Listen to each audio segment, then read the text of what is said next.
রাষ্ট্রীয় পদক্রমের সর্বোচ্চ পদ রাষ্ট্রপতি। কার্যত আইনিভাবে এই পদে কখনো শূন্যতা আসে না। দায়িত্বে থাকা রাষ্ট্রপতি পদত্যাগ করলে কিংবা মারা গেলে এই আসনে কে বসবেন সেই ব্যাখ্যা স্পষ্ট উল্লেখ আছে সংবিধানে। অনুচ্ছেদ ৫৪ এবং ১২৩-এর ২ অনুযায়ী রাষ্ট্রপতি পদ শূন্য না থাকার কারণে রাজনৈতিক অস্থিরতা তৈরি হবে না বলে মনে করছেন আইন বিশ্লেষকরা। রাষ্ট্রপতি যেদিন পদত্যাগ করছেন বা যেদিন তার পদ শূন্য হয়ে যাচ্ছে সেদিন থেকে ৯০ দিনের মধ্যে নতুন রাষ্ট্রপতি নির্বাচিত হবেন।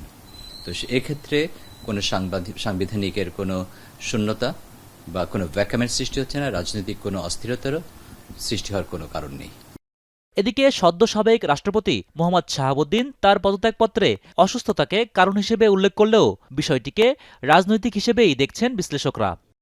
শেখ হাসিনার বাংলাদেশে ফেরার যে একটা বড় ধরনের উনি বলছেন উনি ফিরবেন এই ডিসেম্বরের মধ্যে, তখন আসলে নিজস্ব লোক প্রেসিডেন্ট থাকাটা বিএনপির জন্য হয়তো জরুরি।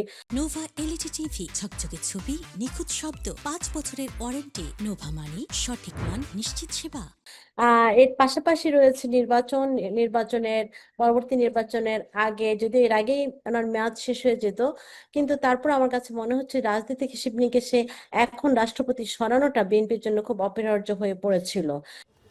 আপাতত স্পিকার অস্থায়ী রাষ্ট্রপতি দায়িত্ব পালন করলেও সংবিধান অনুযায়ী পরবর্তী ৯০ দিনের মধ্যে রাষ্ট্রপতি নির্বাচনের বাধ্যবাধকতা আছে। হোসেন জাহিদ, এখন, ঢাকা।